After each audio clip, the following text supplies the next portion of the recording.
अपने हार को कभी भी मत दर्शाएं। दोस्तों, इसमें आचार्य चाणक्य जी कहते हैं कि शत्रु के सामने अगर हार नजर आ रही है तो उसे कभी भी दर्शाए नहीं। अगर ऐसे वक्त में आप कमजोर पकड़ गए तो आपकी हार 100% निश्चित है। चाणक्य कहते हैं कि अगर शत्रु हमसे अधिक शक्तिशाली है तो उसके साथ अनुकूल व्यवहार करें। ऐसे करने पर आप धीरे धीरे उसकी चाल को भांप लेंगे और कभी परेशानी में नहीं फंसेंगे। ऐसे में दुश्मन को कभी कम नहीं आंकना चाहिए। जो दुश्मन कमजोर और छल कपट करने वाला है तो ठीक इसका उल्टा बर्ताव उसके साथ करें।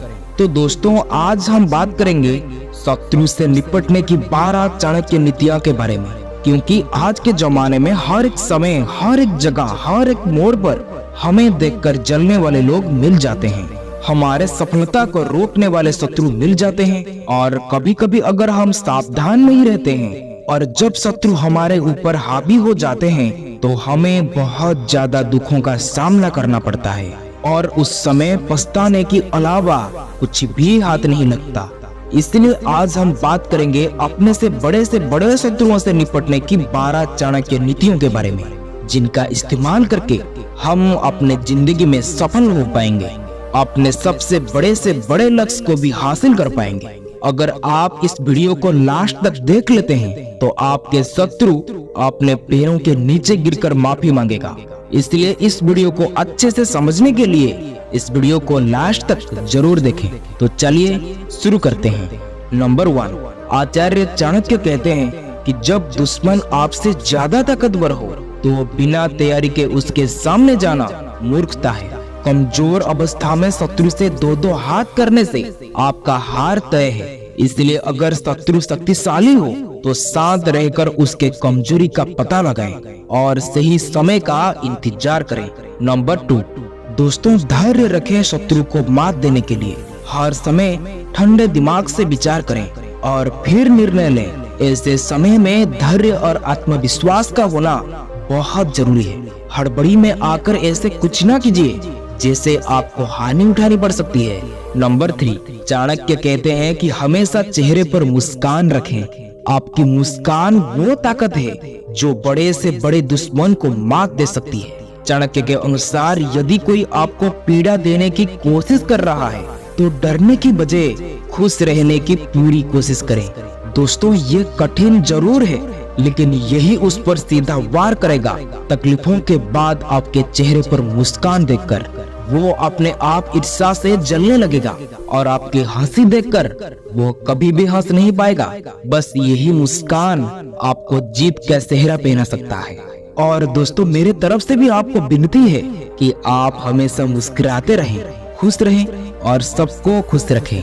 नंबर 4, इसमें आचार्य चाणक्य जी कहते हैं कि मनुष्य को अपने वाणी पर खास ध्यान रखना चाहिए।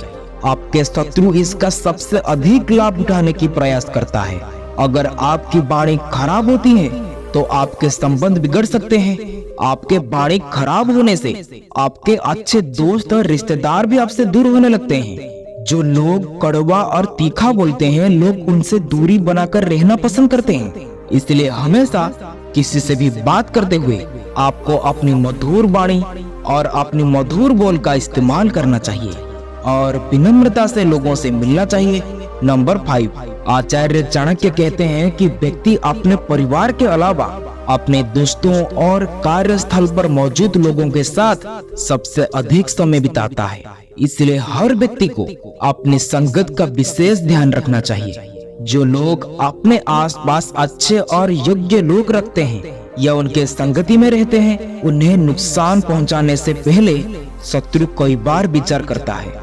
वहीं अगर किसी का संगति बुरे लोगों के साथ होती है तो शत्रु इसका भरपूर लाभ उठाने की कोशिश करते हैं और मौका पाते ही हमला करने से नहीं चूकते हैं। इसलिए आप किन लोगों के साथ उठ बैठ रहे हो, इसके बारे में आपको खास ख्याल रखना चाहिए। दोस्तों, कितना भी शक्तिशाली दुश्मन क्यों ना हो, आप उसे अपने कदमों में आसानी से गिरा सकते हो। ये आपको नंबर 12 में ही सीखने के लिए मिलेगा। इसलिए इस वीडियो को लास्ट तक जरूर देखें। नंबर 6, चाणक्य नीति के अनुसार हर व्यक्ति को बुरी आदतें जैसे नशे की लत से दूर रहना चाहिए। जिन लोगों को नशे की लत होती है, ऐसे लोगों को शत्रु आसानी से पराजित कर देते हैं। नशे में व्यक्ति अपने बुद्धि और विवेक का सही इस्तेमाल नहीं कर पाता और ऐसे में वो गलती कर बैठता है जिसका लाभ आपका शत्रु उठा सकता है।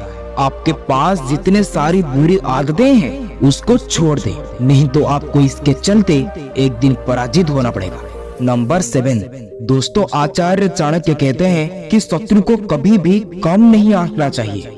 दुश्मन की ताकत का सही आकलन आपकी जीत को निश्चित कर देता है और इससे आपका जीत भी सुनिश्चित हो जाती है। शत्रु को अगर कमजोर समझेंगे तो वो आपकी हर कमजोरी पर वार करने की कोशिश करेगा। इसके अलावा समझदार व्यक्ति अपनी महत्वपूर्ण योजनाओं को सभी के साथ कभी भी साझा नहीं करते। जब योजना पूर्ण हो जाए तभी उसे बताएं। यदि आप पहले से सब कुछ बताएंगे तो शत्रु इसका फायदा उठा सकता है, इसलिए अपने सीक्रेट किसी के भी साथ शेयर नहीं करनी चाहिए। नंबर 8, चाणक्य कहते हैं कि यदि शत्रु आपसे ज्यादा शक्तिशाली है तो ये अधिक खतरनाक होता है। वही दुश्मन यदि अधिक शक्तिशाली है तो आपको छिपकर उसे पराजित करने की योजना बनानी चाहिए। अदृश्य शत्रु यानी कि आपको छुपकर वार करता है, आपके सामने मित्र के समान व्यवहार करता है और आपके पीठ के पीछे चुगली करता है, आपको हर समय नुकसान पहुंचाने की कोशिश करता है और आपके हर काम को बिगाड़ देता है।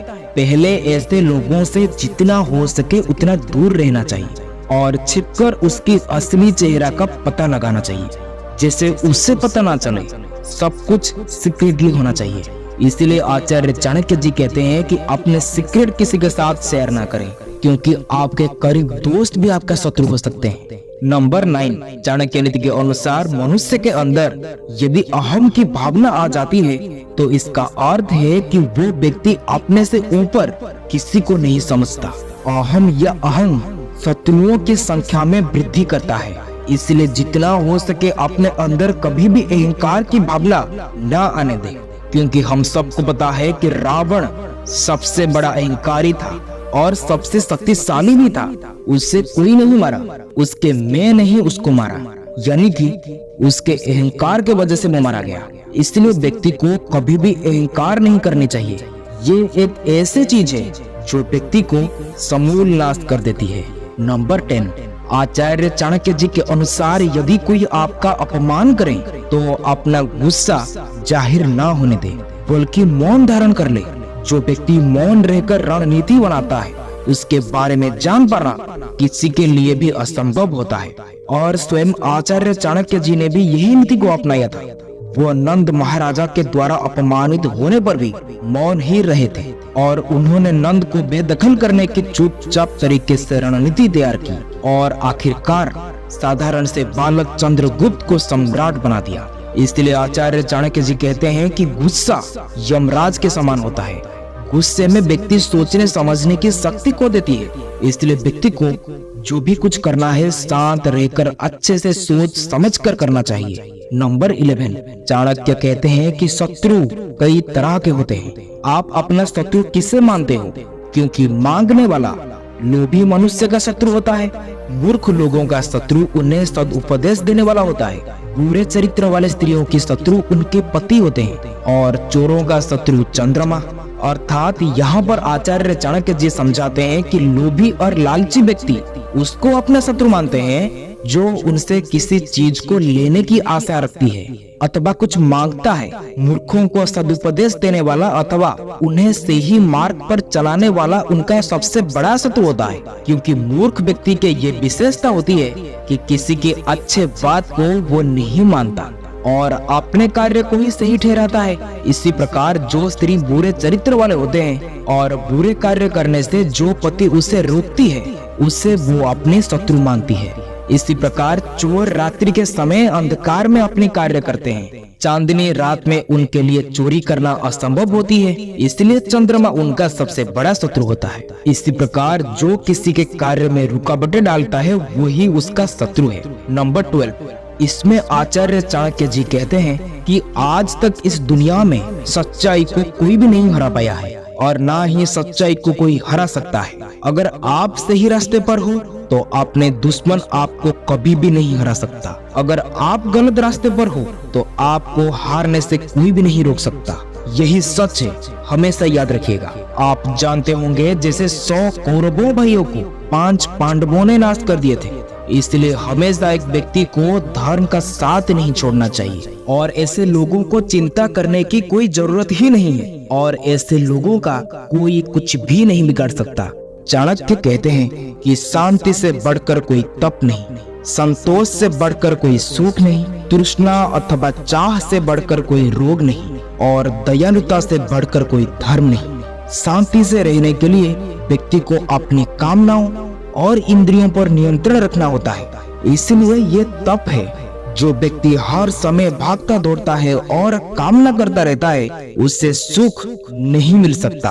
दोस्तों, गौतम बुद्ध भी लिखे हैं कि कामना का विनाश ही दुखों का विनाश है। इसी प्रकार मनुष्य की तृष्णा उस रोग की तरह है जिसमें भूख कभी शांत नहीं होती और दया को आचार्य चाणक्य जी ने सर्वश्रेष्ठ धर्म माना है।